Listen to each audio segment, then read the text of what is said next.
Bonsoir à tous, mes bien-aimés dans le Seigneur.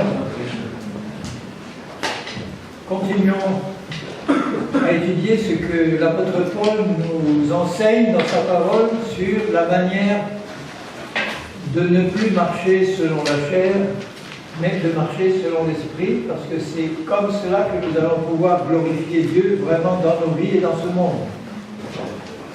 Que Christ en nous, l'espérant de la gloire, puisse être pleinement manifesté au travers de nous. Qu'il n'y ait pas d'obstacle à la manifestation du Seigneur Jésus dans nos vies et dans l'Église. Hier, j'ai commencé à parler de ce sujet en insistant sur l'importance de bien comprendre la différence entre l'âme et l'esprit.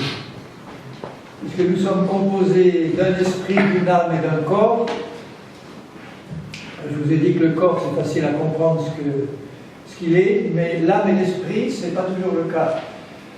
Et je rappelle la définition que j'ai donnée de l'âme. L'âme, c'est notre être intérieur conscient, ordinaire, normal. On est conscient que nous avons un être intérieur qui pense, qui réfléchit, qui éprouve des sentiments, des passions, une volonté, mais on n'est pas toujours conscient de ce que c'est que l'esprit. Et je vous ai expliqué hier que notre esprit, c'était, d'après ce que Paul nous explique, un homme ou une femme intérieure complet. Un homme spirituel, fait d'une substance spirituelle et non pas matérielle. Et cet esprit est créé par Dieu pour nous mettre en contact avec le monde spirituel.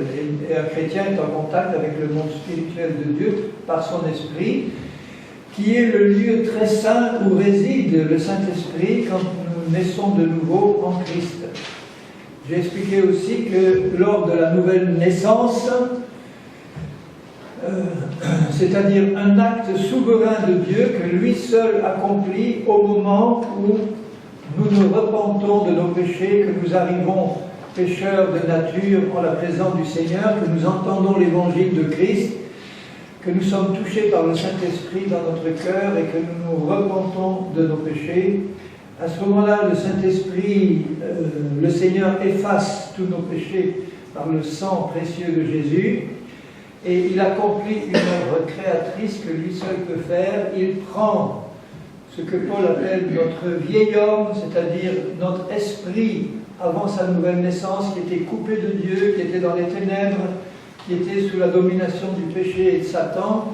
Il le fait mourir et il recrée immédiatement un esprit nouveau qu'il appelle l'homme nouveau en Christ, qui est justice de Dieu en Christ, qui est créé dans une justice et une sainteté parfaite que produit la vérité de Dieu en nous.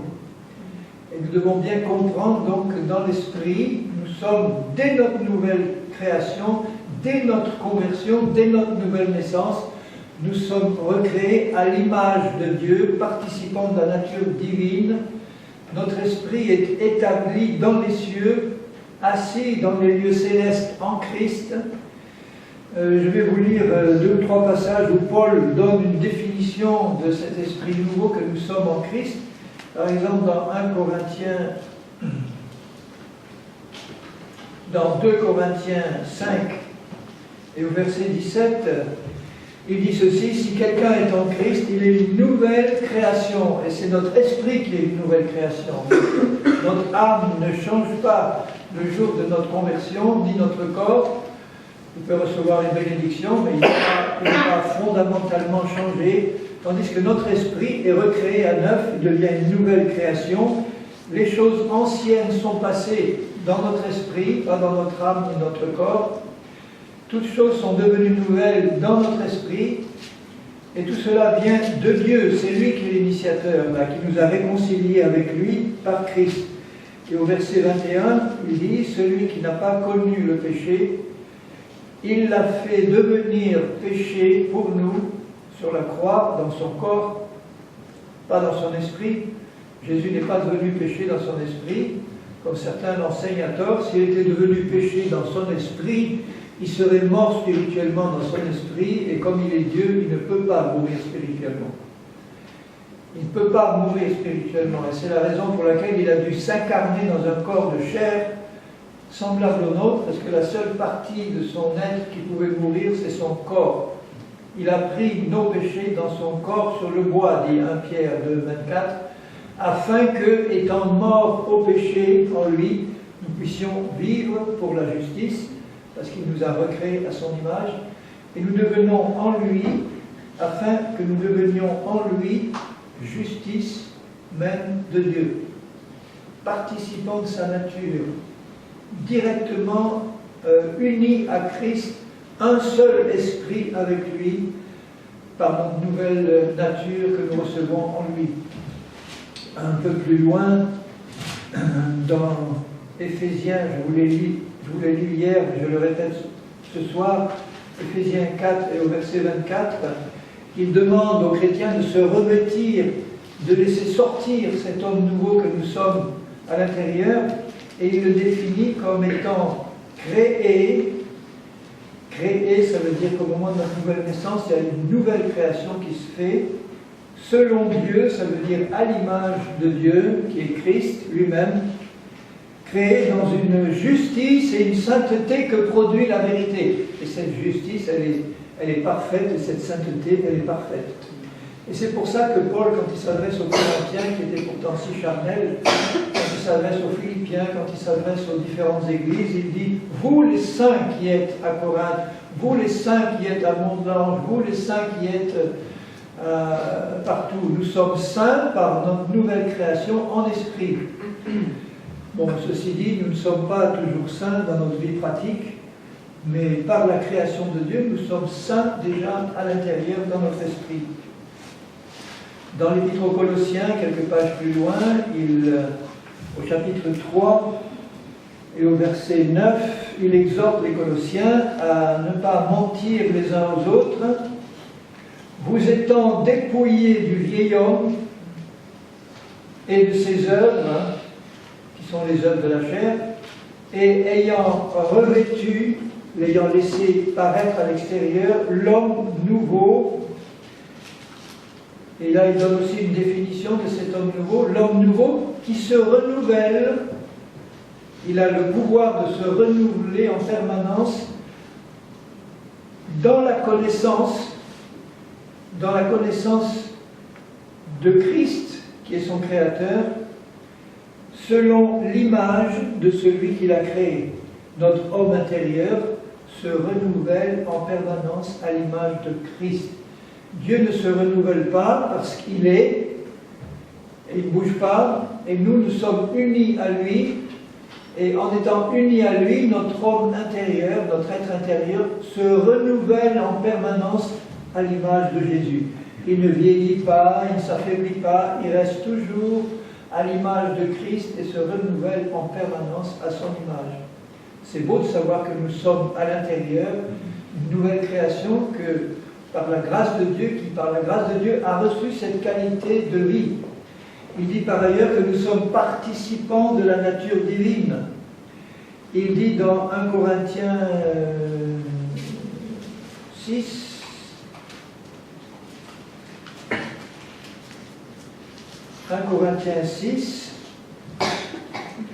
et au verset 17, celui qui s'attache au Seigneur est avec lui un seul esprit. Notre esprit régénéré est un seul esprit avec Christ, tout en étant deux, de même que le Père, le Fils et le Saint-Esprit, tout en étant trois, sont un seul Dieu. Rappelez-vous la prière que Jésus fait dans Jean 17, quand il dit à son Père, « Seigneur, qu'il soit un, comme nous sommes un, toi en moi, moi en toi, que nous tous, nous puissions être un, de la même manière que le Père et le Fils sont un. » Et nous ne pouvons être un que dans notre esprit régénéré, qui a la même qualité pour chacun de nous. Notre esprit que nous avons à l'intérieur, recréé à l'image de Christ, est parfaitement pur et saint. Et si nous tous, nous arrivons à nous placer par la foi dans cet être intérieur que nous sommes en Christ, et à réaliser la pureté, la sainteté qu'il nous a donnée dans notre nouvelle nature, Et dans la mesure où nous arrivons à marcher dans cette réalité-là, nous voyons l'unité de l'Esprit se manifester d'une manière merveilleuse dans l'Église, parce que tout ce qui est charnel à ce moment-là disparaît. Et c'est ça que Dieu veut voir manifester dans la vie de son Église. Alors maintenant, une chose que je répète souvent, parce que je vois qu'il y a une difficulté souvent à bien la comprendre, c'est que par notre naissance sur cette terre, nous avons reçu une personnalité que nous connaissons bien depuis notre enfance jusqu'au moment où nous arrivons au Seigneur. Nous avons conscience que nous avons une personnalité, et cette personnalité, elle a été formée, elle a été façonnée par notre hérédité, parce que nous avons reçu par nos parents et nos ancêtres. Il y a une hérédité qui se transmet dans cette personnalité, et ensuite par tout ce que nous avons vécu sur la terre, par les bonnes ou les mauvaises choses que nous avons vécues, et surtout les mauvaises, les traumatismes, les problèmes qu'on a vécus dans notre enfance, dans notre adolescence, dans notre passé. Tout ceci a formé dans notre âme une personnalité dont nous sommes conscients et qui forme la personne que nous sommes. On a une vision de cette personnalité qui est plus ou moins bonne, mais enfin en tout cas nous savons qui nous sommes dans cette personne avec nos qualités, nos défauts et ce que nous sommes.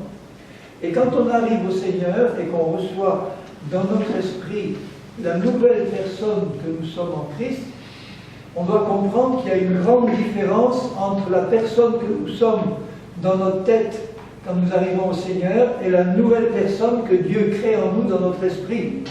C'est aussi différent que le jour et la nuit. Notre ancienne personne a été façonnée par le péché, elle est née dans le péché, elle a grandi dans le péché, elle était contrôlée par Satan, par la chair, par le monde. Et voilà que maintenant nous arrivons au Seigneur et que le Seigneur nous dit dans sa parole, maintenant j'ai fait de toi une nouvelle personne. Et cette nouvelle personne, nous ne la connaissons pas quand nous arrivons au Seigneur. Cette nouvelle personne qui est semblable à Christ, beaucoup de chrétiens ont du mal de réaliser qu'ils sont en réalité cette nouvelle personne à l'intérieur. Leur vieil homme, c'est-à-dire leur esprit avant sa nouvelle naissance, a été remplacé par une nouvelle personne, un homme nouveau, mais le vieil homme que nous étions avant a eu le temps de façonner cette personne que nous sommes dans notre conscience en arrivant au Seigneur. L'esprit ancien a été remplacé par un nouvel esprit, mais au niveau de notre âme, tout ce que l'esprit ancien avait construit dans notre personnalité reste là. Et au niveau de notre âme, il y a des forteresses qui sont là établies dans nos pensées, dans nos raisonnements, dans l'image qu'on a de nous. Et ces forteresses doivent être rasées pour que la vraie personne que nous sommes dedans puisse commencer à se manifester. Vous comprenez bien la difficulté qu'il y a pour beaucoup de chrétiens, parce que tout ça c'est par la foi. Nous connaissons ce que nous étions avant, ce que nous sommes en arrivant au Seigneur, mais on ne connaît pas ce que Jésus a fait de neuf dans nos vies. Et on ne peut le découvrir qu'en étudiant la parole de Dieu et en croyant ce qui est écrit là. En croyant que nous sommes vraiment une nouvelle création à l'intérieur, semblable à Jésus, que cette nouvelle création, elle existe déjà sur le plan spirituel, et qu'elle a besoin de se manifester pleinement. Et pour se manifester pleinement, il nous faut deux choses essentielles. Et pour bien comprendre ce qu'il nous faut, je vais revenir à cette parole que Jésus dit dans les évangiles. Si vous lisez dans Matthieu au chapitre 9, ce que Jésus dit à ses disciples, ils n'ont pas compris sur le moment ce que ça voulait dire. Dans Matthieu 9, le Seigneur...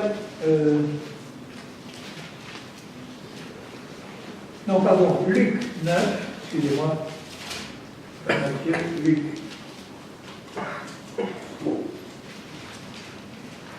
Dans Luc 9, les foules qui suivaient Jésus étaient forcément attirées par la puissance de son ministère, les guérisons, il multipliait les pains, les poissons, enfin, il nourrissait les foules. il guérissait tous les malades, et beaucoup de gens le suivaient, à cause des miracles qu'il accomplissait. Mais à un certain moment, quand il commence à leur dire des choses un peu fortes, comme quand il leur dit « il faut que vous mangiez ma chair et que vous buviez mon sang », là, ses disciples commencent à reculer parce qu'ils disent « non, là, c'est trop ce qu'ils nous demandent », ils ne comprenaient pas la signification spirituelle. Et dans Luc 9, au verset 23, il dit à tous ceux qui le suivaient, si quelqu'un veut venir après moi, si quelqu'un veut me suivre, être mon disciple, pas seulement quelqu'un qui me suit pour avoir des miracles et des guérisons, mais quelqu'un qui me suit pour être mon disciple. Si quelqu'un veut vraiment me suivre, qu'il renonce à lui-même, qu'il se charge chaque jour de sa croix et qu'il me suive.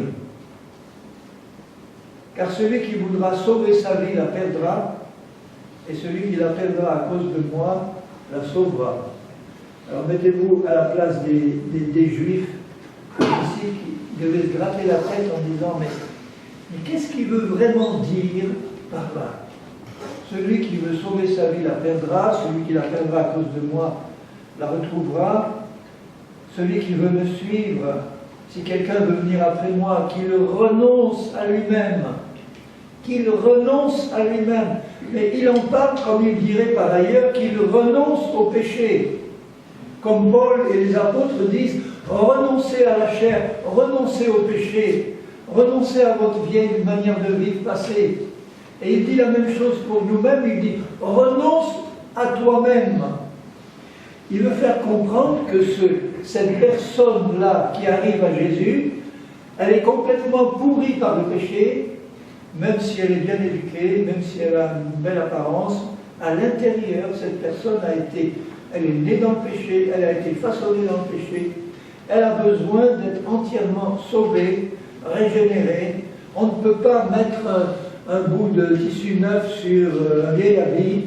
Il faut que tout soit mis dans la mort et recréé à neuf. Ça commence par l'esprit et ça continue par le reste de l'âme et du corps. Mais il dit bien, renonce à toi-même parce que ce toi-même, il n'est plus bon à rien. Tu étais tellement attaché à toi-même. Et c'est vrai que humainement, la personne que nous aimons le plus dans ce monde, au départ, avant de connaître le Seigneur, c'est sans doute nous-mêmes. Hein, vous êtes d'accord avec ça? Aime ton prochain comme tu t'aimes toi-même. Donc, nous nous aimons beaucoup, et il nous demande maintenant, tu renonces à cette personne que tu es là, et tu te charges chaque jour de ta croix. La croix, il ne savait pas vraiment ce que ça... Bon, il savait que la croix, l'occupant romain utilisait la croix pour crucifier les opposants. Ils avaient eu du mal à penser que Jésus allait pouvoir être mis à mort et ressusciter, ils ne croyaient pas. Et là, il dit, charge-toi de ta croix. Et beaucoup de chrétiens ont une mauvaise image, une idée fausse de ce que ça peut représenter leur croix. Ma croix, c'est pas mon épouse difficile, ou mon mari pénible, ou mon voisin, ou mes frères et sœurs qui m'en font voir. C'est pas ça ma croix, c'est pas les fardeaux que j'ai à supporter dans cette vie. La croix est un instrument de mise à mort. Quand il dit charge-toi de ta croix, ça veut dire accepte que ce moi auquel tu es tellement attaché, cette personne-là à laquelle je te demande de renoncer, pour vraiment y renoncer, il faut que tu acceptes de mourir. Ah, et comment mourir? Tu veux dire, Seigneur, qu'il faut que, comme Nicodème qui disait, tu dois naître de nouveau, lui dit Jésus. Mais comment faire pour naître de nouveau? Est-ce que je dois revenir dans le sein de ma mère et ressortir? Comment, Seigneur? Si je veux vraiment renoncer à la personne que j'étais jusqu'ici en arrivant au Seigneur, la meilleure façon d'y renoncer complètement, c'est qu'elle meure. Alors là, oui. Imaginez une réunion d'évangélisation, en fait c'est ça qu'on devrait faire dans les réunions d'évangélisation. On annonce le péché, on dit que nous sommes tous pécheurs de naissance, que Christ est mort pour nos péchés, et qu'il a besoin de faire en nous une nouvelle création, parce que l'ancienne est complètement pourrie, Et donc on appelle les futurs convertis à la mort. On leur dit approchez-vous, approchez-vous, on vous appelle à mourir. Comment mourir? Vous voulez dire quoi? On vous appelle à mourir. Approchez-vous, mettez-vous devant, et nous allons prier pour vous, et Dieu va vous tuer. Mais on vous promet qu'immédiatement après, il vous ressuscite. Je ne sais pas s'il y aurait beaucoup de candidats qui viendraient là. Ils ne seraient pas sûrs que ça marche. Imaginez, je pose ma main sur toi, tu meurs. Et ensuite on prie Dieu qui te ressuscite. Et il va le faire. Mais c'est exactement ce qui se passe quand il y a une nouvelle naissance. Quand on appelle quelqu'un pour qu'il se repente là et devant, y compris pour que Dieu rentre dans leur cœur et leur vie, en fait ce qui se passe au niveau de leur esprit, même s'ils ne le savent pas là, c'est que leur esprit passe à ce moment-là, quand il y a une vraie repentance et qu'ils se tournent vers Jésus pour le recevoir, Dieu fait mourir leur esprit et il le recrée immédiatement en nouveauté de vie à son image. Seulement ça se passe dans l'invisible, ça se passe dans l'esprit, ça ne se passe pas dans l'âme et dans le corps là. Mais il faudrait expliquer à ceux qui viennent que c'est exactement ça qui se passe dans leur esprit. Ils sont en train de passer par une mort et par une résurrection de leur vieil homme qui devient un homme nouveau à l'intérieur. Et quand l'apôtre Paul, qui a reçu cette révélation, dit dans l'Épître aux Romains, en Romains 6, il parle à ses chers Romains et il leur dit, parce que le problème était le même pour les Romains, les Corinthiens, les Éphésiens, c'était des hommes comme vous et moi, ils avaient les mêmes problèmes que nous, ils avaient les mêmes difficultés dans leur vie passée, ils arrivaient au Seigneur, ils avaient besoin de passer par une nouvelle naissance et ils avaient besoin d'apprendre à marcher par l'Esprit. Et Paul leur dit au chapitre 6 de Romains, il leur dit, que dirons-nous donc? Demeurerions-nous dans le péché afin que la grâce abonde? Il venait de leur dire, là où le péché a abondé, la grâce a surabondé. Alors ce n'est pas une manière de dire, bon, puisque la grâce surabonde, alors restons dans le péché, comme ça on est sous la grâce. Non, c'est pas ça. Nous, il leur dit, nous qui sommes morts au péché, comment vivrions-nous encore dans le péché? Il leur dit, vous devez savoir que quand vous êtes venus à Christ et qu'il a fait de vous, dans l'esprit, une nouvelle personne, vous devez savoir que vous êtes morts en Christ à ce moment-là. Quand Christ est mort, nous sommes tous morts avec lui. Donc voyez ce qui s'est passé à la croix il y a 2000 ans. Christ ne s'est pas contenté, entre guillemets, de prendre dans son corps nos péchés, nos iniquités, et la conséquence de tous ces péchés depuis Adam et Ève, c'est-à-dire nos maladies, nos infirmités, la malédiction, la condamnation, tout ça, il l'a pris dans son corps pour nous en délivrer. Mais pas seulement ça, il nous a pris, nous pécheurs, avec lui, dans son corps. Le corps de Jésus est vraiment une merveille. Dans son corps, il a pris tous les pécheurs du monde entier, il a pris nos péchés, nos iniquités, nos maladies, nos infirmités, et il les a entraînés dans sa mort. Et quand il a dit « Je remets mon esprit entre tes mains », son esprit pur est sorti, il est retourné auprès du Père, et sur la croix, pendant qu'il était là en train de souffrir, il s'est passé quelque chose que seul lui-même un jour pourra nous expliquer à quel point il a pu souffrir de ce qui s'est passé à ce moment-là. Lui qui avait reçu dans le sein de Marie un corps pur, qui avait été façonné par le Saint-Esprit, dans lequel il n'y avait pas l'héritage de péché d'Adam. Et dans ce corps pur qu'il a reçu, et dans lequel il a vécu toute sa vie en pureté et en sainteté, voilà que sur le bois de la croix, au moment de ces 3 heures sombres-là, tout à coup, par sa décision, lui, de le faire entrer en lui, il ouvre son corps au péché du monde, et voilà le péché du monde qui entre dans son corps. Il a pris dans son corps nos péchés, nos iniquités, avec leurs conséquences. Et vous pouvez imaginer, essayer d'imaginer ce que peut représenter pour le Dieu saint, pur, qui ne peut même pas voir le péché, qui est saint et pur, de de recevoir dans son corps qui avait été là jusque-là pur, le péché du monde, qui n'a pas contaminé son âme et son esprit, mais jamais Dieu n'avait été aussi près du péché que dans le même corps, il y ait son esprit là qui est dans son corps, encore vivant, et en même temps dans son corps, le péché du monde qui rentre et qu'il est en train d'entraîner dans sa mort. Pour les Juifs, la mort était une impureté. Ils ne pouvaient même pas toucher un mort sans être impur. Et voilà que le Dieu créateur, le Dieu de l'univers, accepte par amour pour nous, de prendre dans son corps l'impureté qui était la nôtre, le péché qui était la mort même, et qu'il entraîne tout cela dans sa mort pour nous en délivrer. Quel amour, quelle grâce, quel sacrifice ça a été pour lui. C'est ça que ça représentait à Gethsémane. Il savait que ce moment affreux allait venir pour lui, et qu'il allait entraîner dans son corps saint le péché du monde. Et quand il est mort, qu'est-ce qui s'est passé? Et tout le péché du monde qui était dans son corps, il ne l'a pas amené auprès de son Père avec lui. Ce péché du monde-là, ces impuretés sont retournées à Satan, à sa mort. Son corps physique est allé dans la tombe en attendant la résurrection. Son esprit est allé auprès du Père, enfin il est allé faire ce qu'il avait à faire pendant ces 3 jours. Et le péché du monde qu'il avait pris dans son corps est retourné à Satan. On en a été légalement délivrés. Et ceux qu'il a pris, nous, les pécheurs, qu'il a pris dans son corps, au moment où il est mort, qu'est-ce qu'ils sont devenus tous ces pécheurs-là qu'il avait pris en lui? Ils sont morts. Terminés. Nous avons dû attendre les 3 jours pour pouvoir ressusciter, et quand il est ressuscité, il nous a recréés vivants avec lui, et il nous a ressuscités avec lui. C'est ce que Paul dit ici.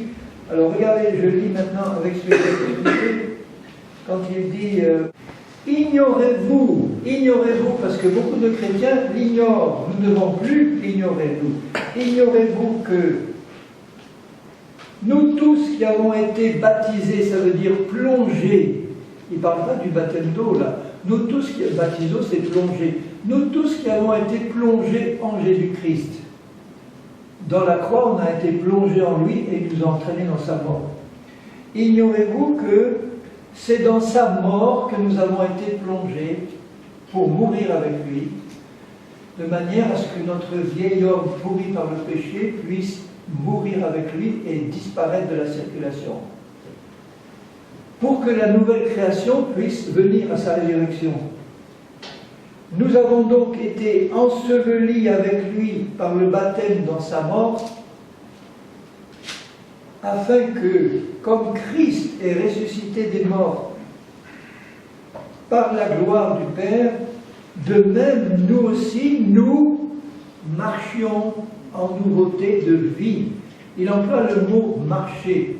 Marcher par l'esprit, c'est marcher dans une vie de ressuscité, de résurrection.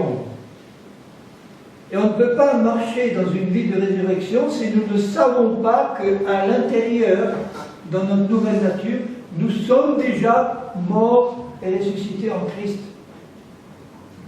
La croix, c'est là où ça s'est passé, cet instrument de mort. Et se charger de sa croix, c'est accepter de renoncer par la foi à tout ce que j'étais avant comme personne venue dans ce monde en tant que pécheur, pour réaliser que Dieu a recréé en Christ, et qui m'a donné à ma nouvelle naissance, une nouvelle personne entièrement neuve, à son image, qui ne peut pas se manifester si je ne renonce pas à ce que j'étais avant, complètement. Je dois oublier qui j'étais avant, pas oublier de manière absolue, au sens de celui qui perd la mémoire, mais de dire, bon, la personne que j'étais avant de me convertir, et même après, ou que je peux encore rester maintenant, cette personne que j'avais toujours dans ma tête et dans ma conscience, avec ses imperfections, avec ses défauts, ses qualités, on voudrait bien garder les qualités qu'on avait avant dans la nouvelle personne, mais ça ne marche pas ça avec Dieu. Tout doit disparaître. Avant ma conversion, j'étais un homme très patient. Et je m'imaginais que dans ma nouvelle nature, Dieu pouvait conserver la patience que j'avais avant, dans mon ancienne nature, comme si je lui disais, tu vois là, Seigneur, ça, cette partie-là, c'est bon, on peut la garder. Le reste, dans ma conception, comme j'étais très imbu de moi-même, il n'y avait pas grand-chose de mauvais finalement à enlever. Mais les bonnes choses, on pouvait les garder. Donc, la grande patience que j'avais, tu vois, Seigneur, bon, ben, c'est bon maintenant, je la garde, continue d'améliorer le reste, on garde ce qui est bon. Et il fallait que Dieu me fasse comprendre que cette patience-là était une patience humaine, une vieille nature, et qu'il ne pouvait pas subsister dans la nouvelle, qu'elle n'avait rien à voir avec la patience de Jésus, la patience infinie de Jésus, qui était celle que j'avais dans ma nouvelle nature. Mais il fallait que dans ma tête, je me débarrasse de l'homme patient que je croyais être jusque-là. Et comme je n'arrivais pas à le comprendre dans la parole de Dieu, vous savez comment Dieu a agi, il a mis à côté de moi, tout près, certains frères insupportables, certains chrétiens insupportables, de manière à ce que ma belle patience que je croyais avoir explose. Ça, c'est la méthode de Dieu. Quand j'ai compris ça, j'ai dit, ben, Seigneur, vraiment, maintenant, il faut que, par la foi, je m'installe, je crois que j'ai reçu ta nature à toi, une nature semblable à la tienne, et que tu m'as fait le cadeau d'avoir un caractère, une nature dans cette nouvelle nature qui est exactement comme la tienne. Quel cadeau il nous fait là, c'est merveilleux. Et il continue, je suis donc à Romains 6, en effet au verset 5, si nous sommes devenus une même plante avec lui par la conformité à sa mort, ça veut dire en français encore plus simple, puisqu'on est vraiment mort avec lui, il faut avoir compris qu'on est vraiment mort avec lui. Alors à ce moment-là, nous le serons aussi par la conformité à sa résurrection. On ne peut pas avoir le beurre et l'argent du beurre. On ne peut pas dire je veux la vie de résurrection, mais je veux garder ma vieille vie aussi. La croix divise l'univers entier en deux. Et la croix, elle passe au milieu de moi. À gauche de la croix, vous avez le royaume de Satan. Et dans ce royaume, vous avez Satan, les démons, la chair, les esprits de ceux qui ne sont pas encore nés de nouveau. Tout ça, c'est à la gauche de la croix. Au milieu, vous avez la croix qui est le passage obligé entre tout ce qui vient du royaume de Satan pour entrer dans le royaume de Dieu doit passer par la croix. C'est la porte obligée. Doit passer par la mort et la résurrection. Satan, les démons et la chair ne peuvent pas franchir la croix, parce qu'ils ne peuvent pas, eux, passer par la mort et la résurrection. Ils sont là, bloqués devant la croix. Les seuls qui peuvent passer, ce sont les hommes qui ne sont pas encore nés de nouveau, qui là sont attirés par l'évangile et arrivés devant la croix. En passant par la croix, ils passent par la mort et la résurrection. Et ils ressortent de l'autre côté dans leur esprit régénéré en tant que nouvelle créature parfaite et sainte comme Jésus. Mais quel dommage que nous ne le sachions pas le premier jour de notre conversion. Quel dommage que les chrétiens se rendent compte de ça, beaucoup, le jour de leur mort. C'est quand ils sortent de leur corps en esprit et qu'ils s'y retrouvent dedans, qu'ils réalisent en disant « mais j'étais si beau que ça, j'étais si parfait que ça. Si je l'avais su le jour de ma nouvelle naissance, ça aurait changé toute ma vie terrestre. » Alors n'attendons pas la mort physique pour réaliser à quel point, à l'intérieur, Christ a fait une création magnifique en faisant de nous une nouvelle créature à son image. Et la meilleure façon de renoncer à ce que j'étais avant, c'est d'abord de m'expliquer ce que je suis maintenant en Christ. Parce que si je ne vous l'expliquais pas et que si je vous disais simplement renoncez à vous-même, renoncez à ce que vous étiez jusqu'ici, vous allez me dire oui c'est bien beau mais je suis quand même attaché à moi, je ne vois pas trop comment. Tandis que si on nous explique ce que Paul a reçu comme révélation en disant mais réalise que que Christ a fait le travail pour toi. Parce que si vous avez simplement dit « je renonce à toi-même », jamais moi j'aurais eu la force de renoncer entièrement à moi-même. J'étais trop attaché à ce que j'étais. Donc il me dit « réalise que moi je t'ai facilité le travail, moi je t'ai pris moi-même en moi et je t'ai fait mourir déjà à l'intérieur.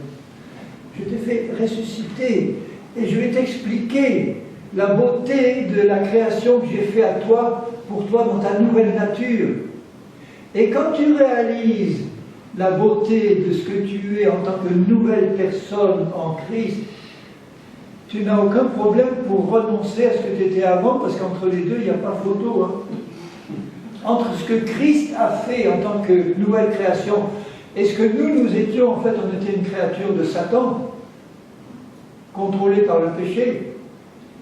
Et là, je réalise brutalement que Christ a fait en moi déjà à l'intérieur une œuvre de création. Et je vous disais qu'on a besoin, pour commencer à marcher dans cette réalité nouvelle, on a besoin de faire deux choses toutes simples. Toutes simples, enfin, il faut quand même l'accepter. La première, c'est que j'ai besoin de repentance pour renoncer à ce que j'étais avant. Je n'ai pas seulement besoin de repentance par rapport au péché que je commets, je dois me repentir des péchés que je commets, mais je dois me repentir de la personne que j'étais avant. Parce que je ne peux pas renoncer à cette personne si devant Dieu je ne me repens pas en disant « Oui Seigneur, j'étais vraiment ce pécheur pourri et je réalise que tout ce que j'étais avant était contrôlé par le péché, même si je m'aimais beaucoup, même s'il y avait des qualités là, en fait tout ça résulte du péché. Et tu me demandes de renoncer à moi-même exactement comme il faut renoncer au péché. Et pour ça, j'ai besoin de repentance. Et la deuxième chose dont j'ai besoin, c'est la foi. Parce que la foi suit la repentance. De même que le pécheur, pour se convertir, a besoin de se repentir de ses péchés et d'accepter Jésus par la foi, le chrétien qui veut marcher par l'Esprit a besoin de renoncer à lui-même et à se repentir pour pouvoir bien renoncer à lui-même, de réaliser que ce moi qu'il était jusque-là est entièrement sous la domination du péché.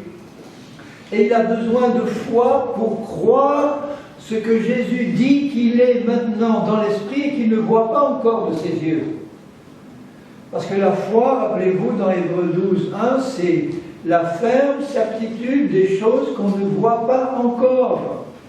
Et quand Jésus vous dit qu'à l'intérieur, il a fait de vous une créature merveilleuse, à son image, pure, parfaite et sainte, je vous garantis, je le sais d'expérience, d'abord pour moi et puis par la réaction des chrétiens à qui je l'annonce, il n'y en a pas beaucoup qui le croient comme ça dès le départ.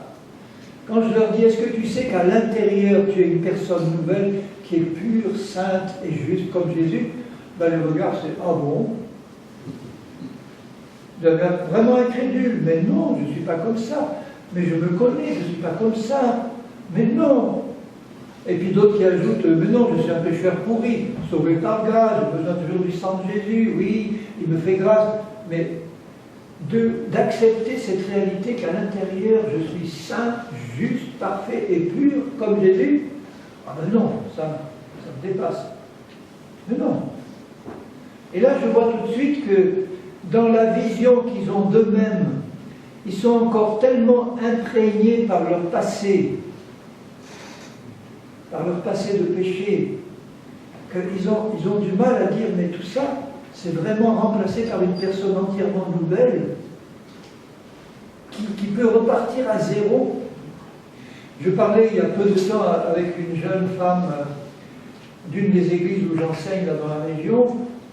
On était avec des amis, on était 4 ou 5, et cette jeune femme nous parlait donc elle est convertie depuis 7-8 ans, très bouillante pour le Seigneur, mais en même temps elle nous parlait de son passé, un passé difficile, c'est-à-dire une mère prostituée, un père qui l'avait abandonnée à la naissance et qu'elle n'avait jamais connu, violée à 16 ans, une enfance difficile, enfin bref, rejetée par tout le monde, rejeté à l'école, rejeté dans la vie, bref, quelqu'un qui arrive là à Jésus dans un état pitoyable, et qui a quand même reçu le pardon de Dieu, et qui a reçu la vie de Christ, qui aime Jésus de tout son cœur, mais qui en même temps est toujours sous le poids de ce passé-là, dont manifestement elle n'arrivait pas à se débarrasser.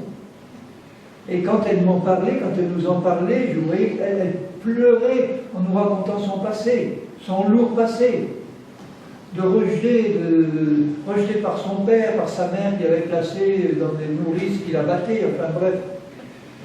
Et là, quand je voyais ces larmes et ce fardeau qu'elle avait dans son cœur, bon, j'ai laissé un peu de temps passer, et puis après, avec beaucoup d'amour, je lui ai dit, écoute ma sœur, je vais t'apprendre une bonne nouvelle.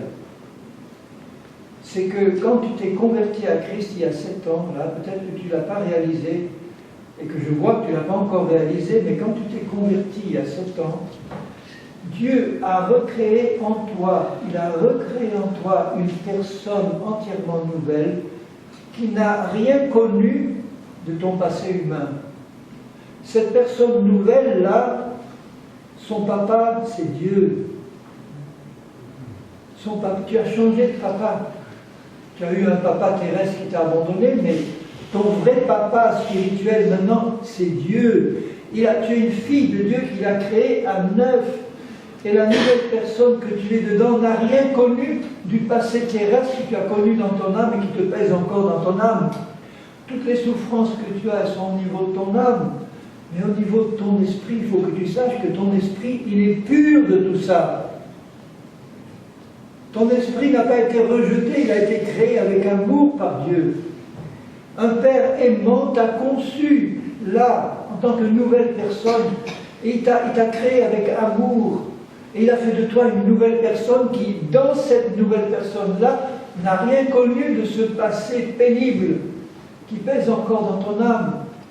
Et dans la mesure maintenant où tu vas réaliser la nouvelle personne que tu es et que tu la reçois par la foi et que tu t'y installes par la foi, tu verras que toutes les souffrances que tu peux encore ressentir dans ton âme, elles vont être guéries, elles vont partir parce que tu vas comprendre que ça concerne maintenant une personne qui, pour Dieu, est morte et enterrée. Que Dieu a fait de toi une nouvelle personne qui n'a pas vécu ces choses-là, et il veut donc que tu oublies, que tu renonces à toi-même, que tu saches que cette personne que tu étais jusque-là, Christ l'a fait mourir, mais réellement dans ton esprit. Parce que si tu mourais physiquement là maintenant, c'est ta nouvelle personne qui monterait là-haut et tu n'amènerais pas en haut tous les fardeaux que tu as eu de ton passé, heureusement. Tu y vas dans ta nouvelle nature et tu jouis pleinement là de la liberté que Dieu t'a donnée dans ta nouvelle nature. Elle écoutait ça parce que c'est une fille intelligente, elle a tout de suite pigé et j'ai vu un immense sourire venir sur son visage. Elle a reçu une libération là. Bon, elle n'était pas encore bien installée par la foi dans sa nouvelle nature, donc elle avait encore des accès qui sortaient de la chair et qui venaient encore la troubler, mais ça a été un moment libérateur pour elle de réaliser ça. Après, il faut qu'elle le vive, c'est-à-dire pour le vivre, il faut le réaliser, le comprendre et l'accepter par la foi, sans le voir. Cette nouvelle personne qu'elle était, elle ne la voyait pas, elle ne la sentait pas, mais Dieu lui annonce là que c'est ça la réalité vraie qu'elle a dans son intérieur. Voilà. Tu es cette nouvelle personne. Et pour pouvoir y marcher, alors je reviens à Romains 6, je lis à partir du verset 5, « Si nous sommes devenus une même plante avec lui par la conformité à sa mort, si on réalise que dans notre nouvelle nature, on est vraiment mort à notre passé, à tout ce qu'on était avant, nous le serons aussi par la conformité à sa résurrection. On va pouvoir vivre une vie de résurrection parce qu'on croit ce que Jésus dit, que nous sommes réellement la personne nouvelle qu'il dit que nous sommes en lui. Sachant que, il faut le savoir, notre vieil homme, c'est-à-dire l'esprit ancien contrôlé par le péché que nous étions avant, notre vieil homme a été crucifié avec lui, afin que le corps du péché soit détruit. Ce n'est pas une bonne traduction. La pensée de Paul, c'est si vous comprenez que à l'intérieur vous êtes une nouvelle personne et que celui que vous étiez avant, la vraie personne intérieure que vous étiez avant, est morte en Christ et qu'il en a créé une nouvelle, si vous le savez et que vous l'acceptez par la foi, que vous vous installiez par la foi du bon côté de la croix, de l'autre côté de la croix, dans la vie de résurrection où vous êtes déjà dans votre esprit, on doit d'abord le savoir et le réaliser par la foi, l'accepter par la foi, et en l'acceptant par la foi, cette réalité-là commence à se manifester dans notre vie pratique. Parce que c'est par la foi qu'elle se manifeste. Notre vieil homme a été crucifié avec lui, de manière que maintenant la puissance de péché qui est dans mon corps, qui s'appelle la chair, elle soit réduite à l'impuissance. Et vous pouvez commencer à comprendre comment la puissance de péché qui est dans mon corps peut être réduite à l'impuissance, parce que la puissance de péché qui habite dans mon corps, elle est toujours du mauvais côté de la croix. Elle est toujours dans le royaume de Satan. Alors que moi, dans ma vraie nature, pas dans l'ancienne, mais dans la nouvelle, dans la vraie, Dieu m'a fait passer par la croix, par la mort, par la résurrection, et maintenant nous sommes, moi, dans ma nouvelle nature, et la chair, on est dans deux domaines complètement différents et séparés. La chair est dans le royaume de Satan, l'esprit que je suis nouveau en Christ est dans le royaume de Dieu. Et entre nous deux, il y a la barrière infranchissable de la croix. Vous comprenez pourquoi la prédication de la croix, elle ne se fait plus aujourd'hui dans beaucoup d'églises, parce que comme on est dans des temps d'apostasie, dans la fin des temps difficiles, où Satan a réussi à cacher ce message, il n'a pas réussi à cacher le fait qu'à la croix, Jésus nous a pardonné de nos péchés et qu'il a expié pour nous, sinon il n'y aurait pas de nouvelle naissance. Mais cette partie du message de la croix qui consiste à bien expliquer qu'en Christ, nous sommes morts et nous sommes ressuscités, et qu'on peut maintenant marcher concrètement dans la vie de résurrection que nous avons déjà dans notre nouvelle nature, cette partie-là, c'est plus prêché nulle part ou presque. Je suis bien placé pour le savoir. J'ai été 6 mois et demi au Paraguay, par exemple, en plusieurs voyages. C'était l'unique message que je donnais là-bas. Et je me rappelle avoir été... Et on a rencontré des centaines de personnes, pas un seul chrétien qui avait entendu ce message que je vous prêche ce soir. Si, une personne, une chrétienne âgée qui l'avait écouté d'un missionnaire américain 40 ans avant. Autrement, personne n'avait entendu ça. Alors bien sûr, on parlait de nouvelle naissance, on parlait de pardon des péchés, on pratiquait la délivrance, etc. Tout ça, les guérisons, bon. Mais enseigner notre mort et notre résurrection en Christ et comment marcher dans cette vie de résurrection, personne à part une personne. Et j'ai été invité dans une église par un missionnaire chilien qui était au Paraguay, qui avait un ministère apostolique, avec guérison, résurrection, mort, conversion, etc. Quand il a su ce que je venais enseigner, il m'a dit, mais tu viens prêcher quoi? Moi, la croix, la marche pas. Mais la croix, on prêche aussi, nous. Alors je commence à lui expliquer ce que je vous explique, il me dit, ah ça, tiens, viens dans notre église, je te donne le temps qu'il faut, tu nous expliques bien tout ça en détail. Et je le vois encore, il était là à la 2e rangée, un missionnaire chilien, de type indien, les yeux bien noirs, les cheveux noirs, il était là assis, il me regardait sans bouger, sans sourire, j'avais l'impression que ça passait pas bien, sérieux comme tout. Et à la fin d'une heure et demie de prédication, d'enseignement, je le vois se lever d'un bond et se précipiter vers moi, les larmes dans les yeux, et il me dit, mon frère Henri, j'ai 40 ans de vie chrétienne, 5 ans de séminaire de théologie aux États-Unis, et c'est la première fois de ma vie que j'entends ce message. Et il me dit, aujourd'hui, je suis né de nouveau. Alors Alors je lui dis, écoute, tu ne vas pas me dire que tu es né de nouveau aujourd'hui. Peut-être que c'est tellement fort que c'est comme une nouvelle naissance. Il me dit, non, je suis né de nouveau aujourd'hui. Je dis, bon, ça va. Bon. En fait, c'était un pasteur très légaliste, très dur avec lui-même, avec les autres. Ça passe ou ça casse, c'est écrit comme ça, bon voilà. Il terrorisait sa femme et ses enfants. Quand ses enfants le voyaient arriver comme ça chez lui, il se précipitait dans le four à pain parce que ça allait barder à la maison. Bref, un caractère fort et dur. Et il a compris immédiatement, et du jour au lendemain, il a été transformé en agneau, au point que sa femme ne voulait plus l'avoir, elle voulait faire chambre à part, elle lui dit, je ne te reconnais plus. Du jour au lendemain. Donc vous voyez qu'on peut commencer à marcher par l'esprit du jour au lendemain quand on a compris qu'on est dans la foi. Et quand elle a vu la qualité de l'homme nouveau qu'elle avait maintenant, elle a dit, ah bon, ben, ça change, je te reprends. Qu'est-ce qui t'a fait ton français, lui dit. C'est pas ton français qui a fait quelque chose, il lui dit, c'est ma compréhension du message de Paul qui a bouleversé ma vie. Et son fils aîné qui avait 17 ans, qui prêchait déjà la parole, je l'ai vu devant la dernière réunion, devant tout le monde, en pleurant lui aussi, dire, ça m'a tellement ému, j'avais un père et maintenant j'ai un ami. Vous voyez à quel point l'homme intérieur, là, qui disait être né de nouveau sur le moment, a pu immédiatement commencer à sortir.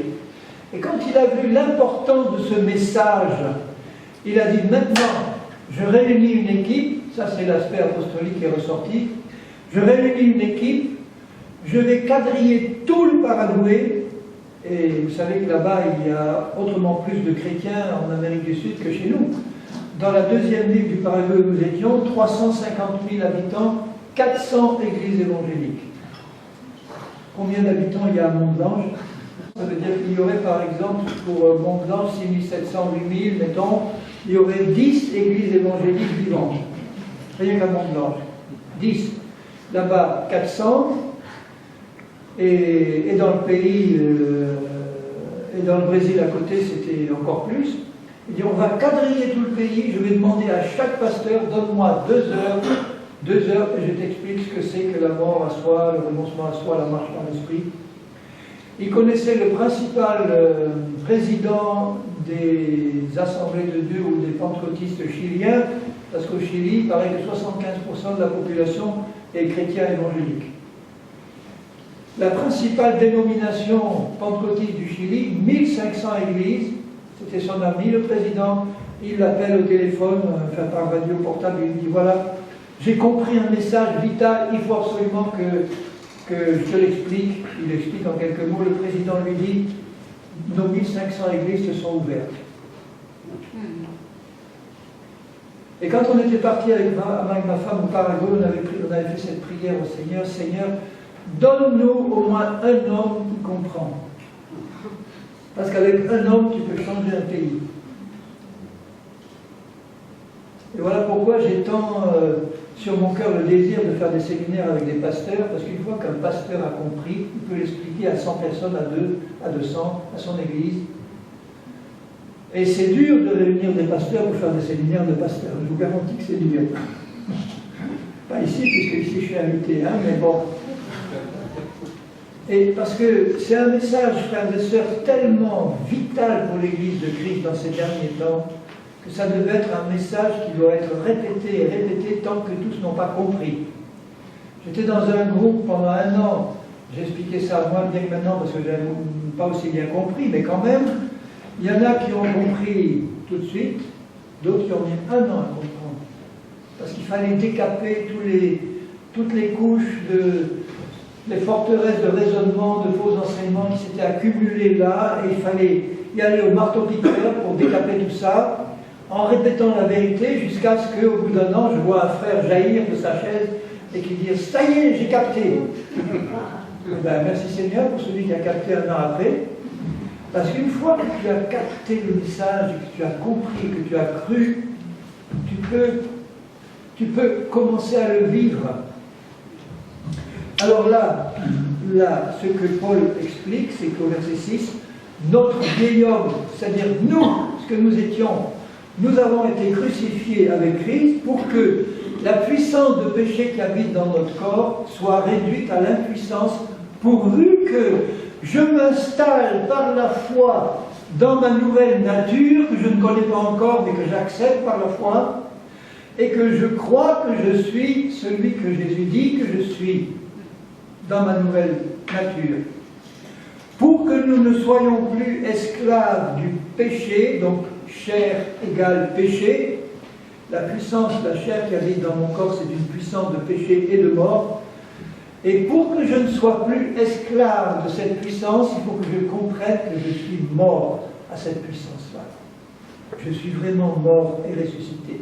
Je suis passé de l'autre côté. Car celui qui est mort est libre du péché.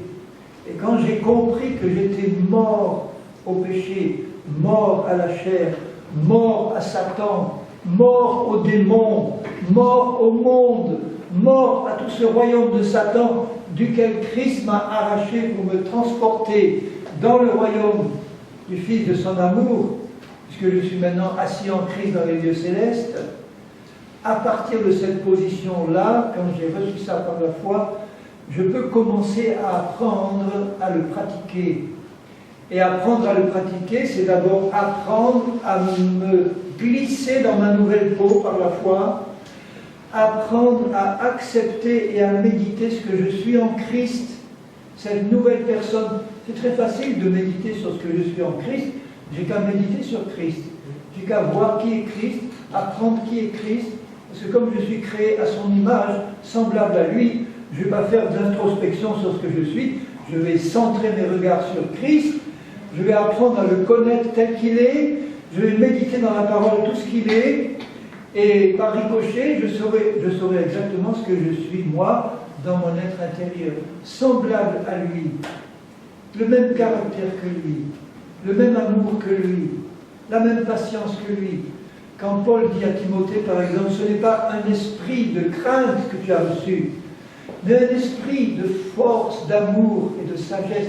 Il parle pas du Saint-Esprit, il parle de l'esprit nouveau que tu es dedans.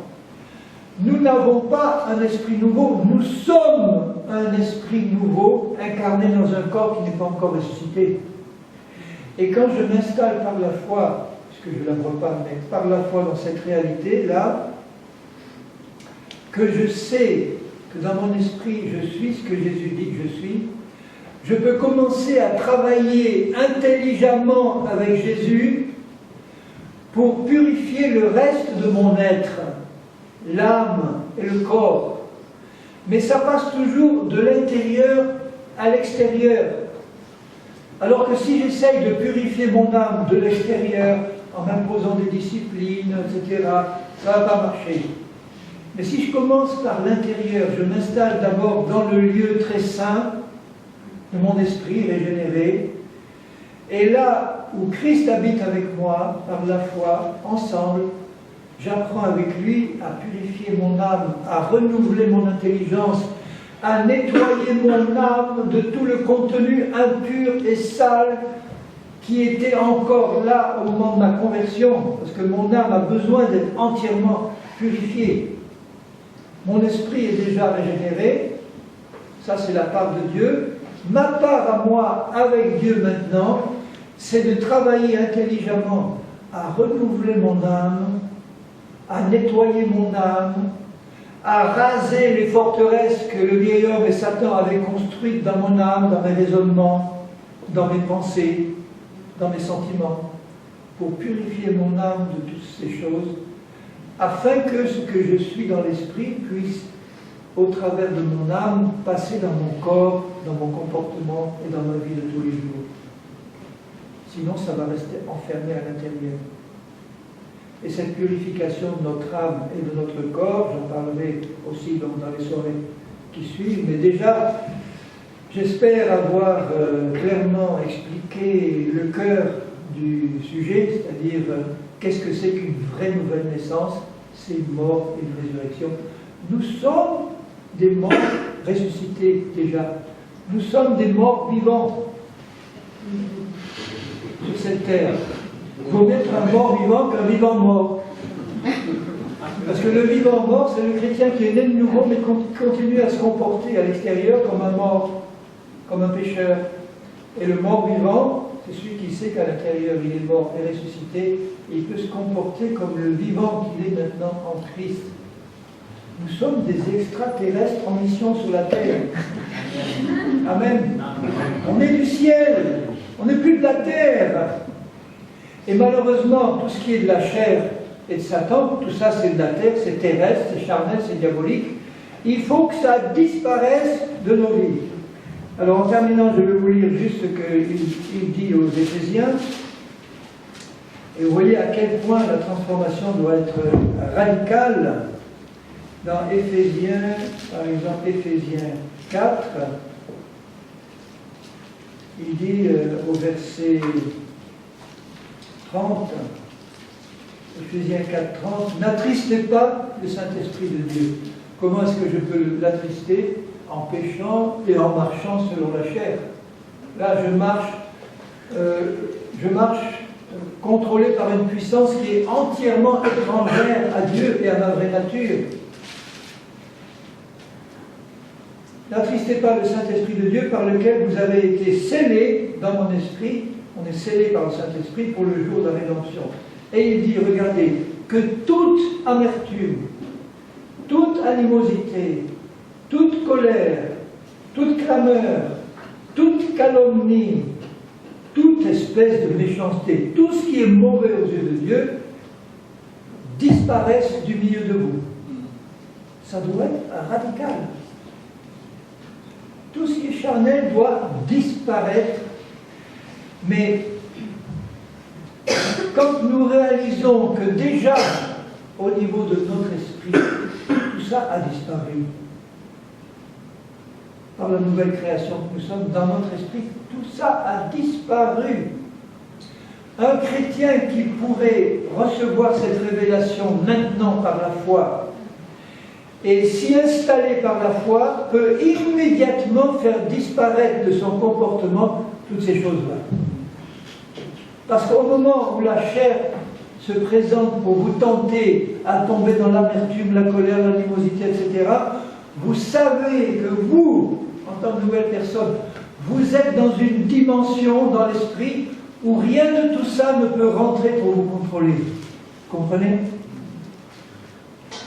Je visitais avec certains de mes petits-enfants le Marineland d'Antibes, à côté de chez nous.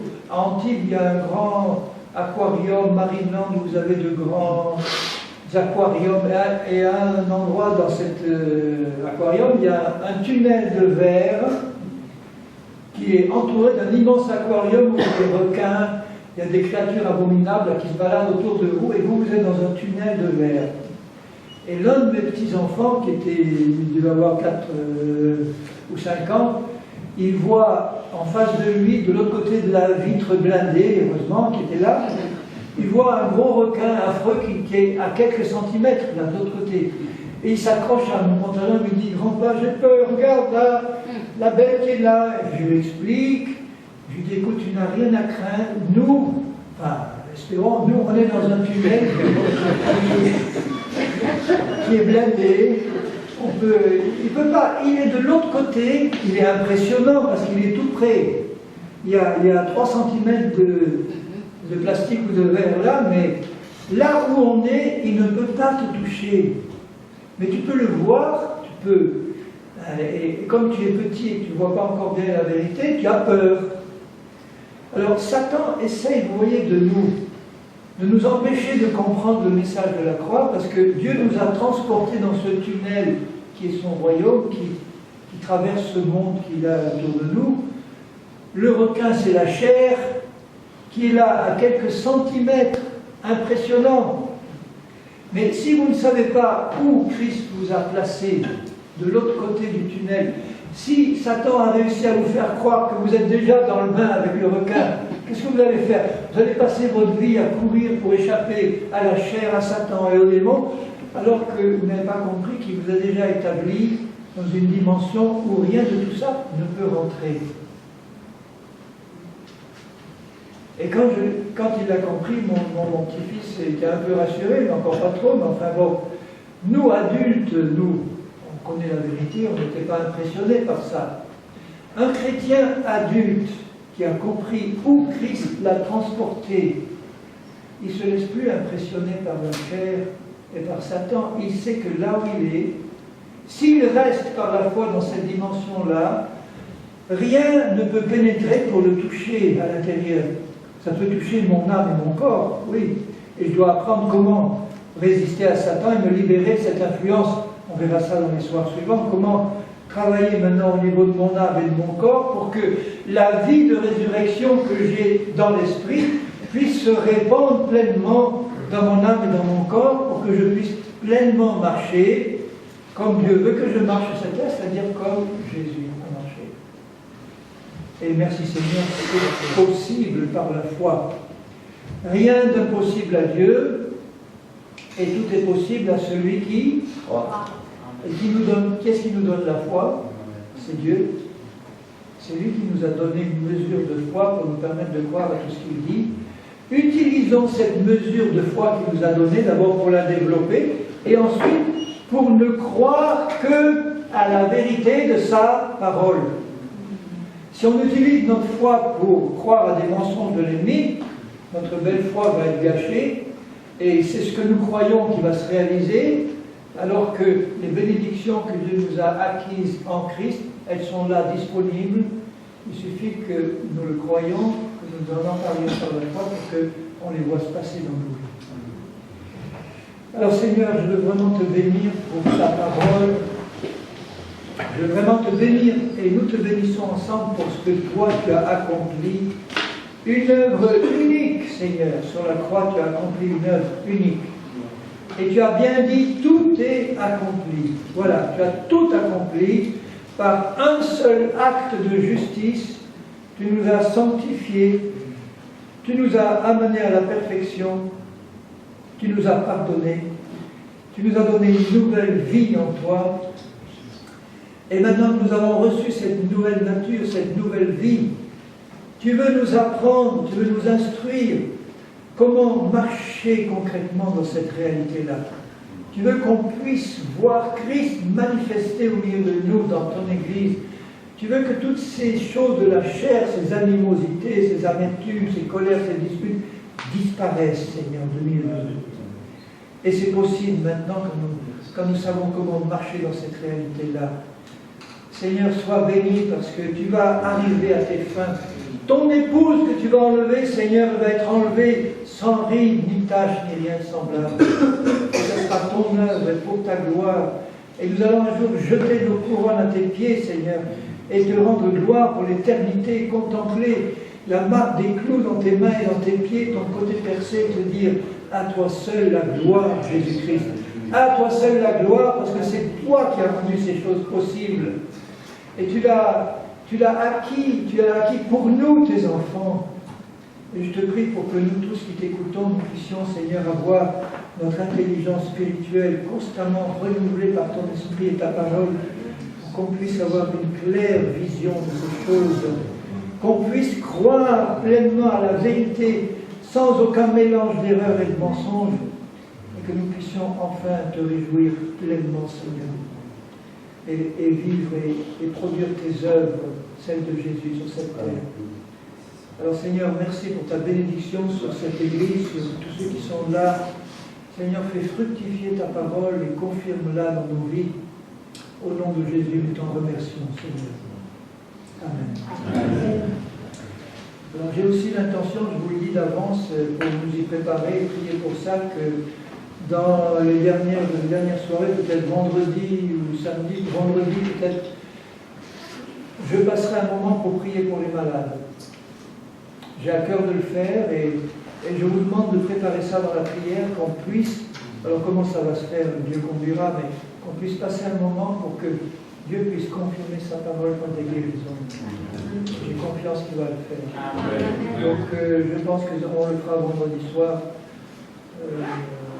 À moins que Dieu conduise pour que ce soit autrement, mais j'ai à cœur de le faire vendredi soir, et je vous demande instamment de préparer ça dans la prière. que Dieu veut glorifier son nom où il est revenu. Que Dieu vous bénisse, vous donne une bonne nuit de repos. Je vous serre tous dans mes bras. Je vous souhaite une bonne nuit et à demain.